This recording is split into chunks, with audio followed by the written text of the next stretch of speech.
Boa tarde, senhoras. Boa tarde, senhores. Eu sou a professora Tayane Maria. Estarei novamente com vocês esse ano com a disciplina de Geografia. Essa aula é para a turma segundo Alfa, segundo Bravo, segundo Charlie e segundo Delta. O assunto que nós vamos estudar hoje é o capítulo 1, as cidades e o fenômeno da urbanização, da página 10 à página 22. Essa aula vocês vão utilizar para resolver as atividades 1 e 2 do bloco de atividades 1 do primeiro bimestre. Quando alimentamos mais nossa coragem do que nossos medos, derrubamos muros e construímos pontes. Então, mesmo diante da adversidade, tenhamos coragem, né, para enfrentar a vida e para enfrentar o mundo. As cidades e o fenômeno da urbanização, rural versus urbano. Inclusive, essa foi a pergunta que eu fiz para vocês semana passada, na nossa primeira aula, né? Qual é a diferença entre o meio rural e o meio urbano? O que é uma cidade? Bem, a principal diferença entre o meio rural e o meio urbano é os tipos de atividades que são desenvolvidas em cada um desses lugares. Por exemplo, no meio rural, nós vamos ter as atividades primárias, agricultura, pecuária, pesca e mineração. E no meio urbano, nós teremos a atividade industrial, as fábricas, e o comércio e também os serviços, tá? Então, essa aí é a principal diferença entre o meio rural e o meio urbano. Uma outra diferença é que, geralmente, o meio urbano ele tem uma população muito maior do que o meio rural. As cidades e o fenômeno da urbanização. Essa imagem aqui, né, do slide, ela remonta a uma das primeiras cidades que surgiram no mundo. Então, as primeiras cidades elas surgiram há mais ou menos 5.000 anos atrás, lá no continente asiático, né, no Oriente Médio e na Índia. Como foi que surgiram essas cidades? Aqui tem dois homens dentro de uma caverna, assando aí o espeto de carne. O ser humano, você já deve ter percebido, nós temos a necessidade de socializar. Então, inicialmente, a gente começou a se organizar em sociedade, em grupos pequenos, e esses grupos, conforme dominaram o fogo e algumas técnicas de produção de alimentos, passaram a se tornar sedentários. O que isso significa? Esses grupos, eles pararam de migrar de um lugar para o outro em busca de alimento, água, abrigo ou fugindo das condições do meio ambiente, tá? Então, a sedentarização foi o primeiro passo para a formação das cidades.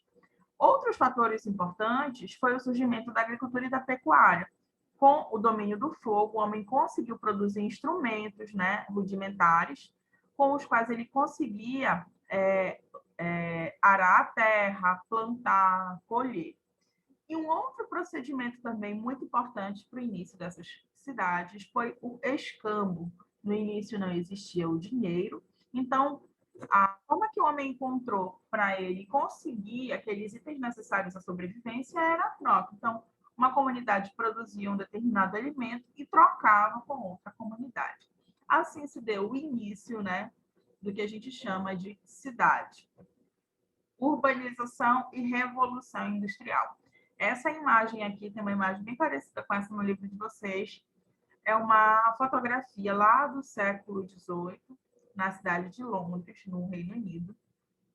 E a urbanização, que foi o surgimento das fábricas, foi o principal motivo, o principal processo que influenciou o aumento das cidades, o aumento da população das cidades, o aumento do número de cidades.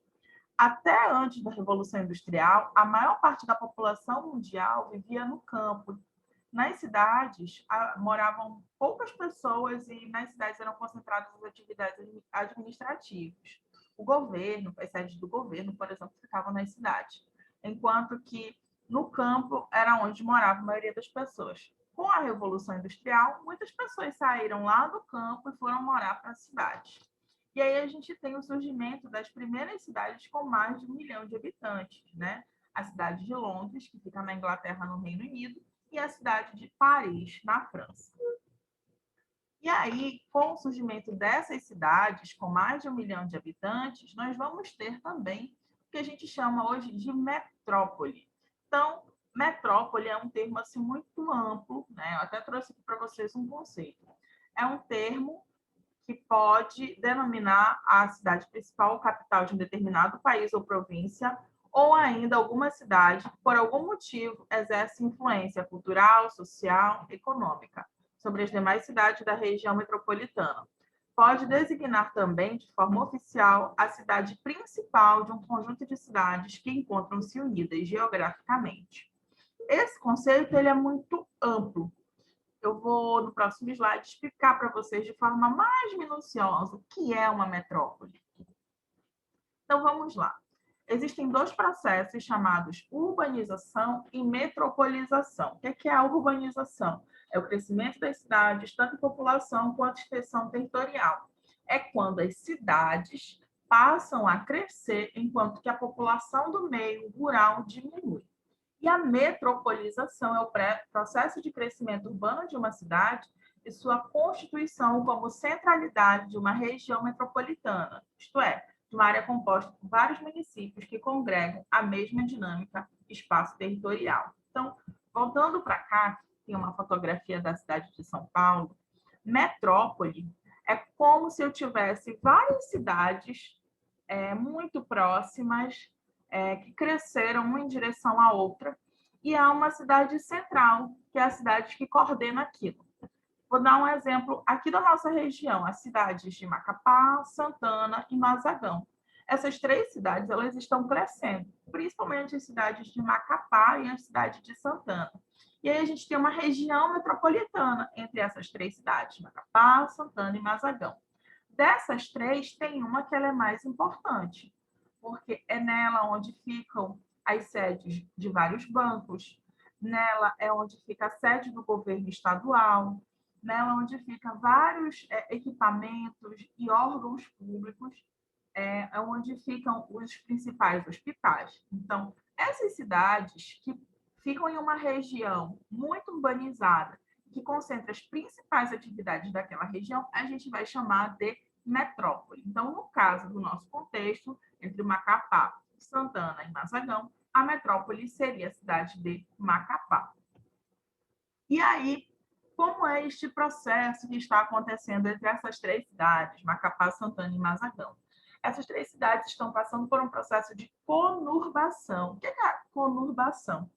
Elas crescem tanto, que chegará um momento que a gente não vai mais conseguir diferenciar onde acaba a cidade de Macapá e onde inicia a cidade de Santana, né? Nós, que somos amapaenses ou que vivemos no Amapá há muitos anos, nós sabemos que, por exemplo, aí no Igarapé da Fortaleza, tudo que está da ponte, né, do Igarapé para cá é Macapá, e tudo que está após o Igarapé e a ponte é Santana. Mas para uma pessoa que chega de fora, ela não consegue ter essa mesma percepção.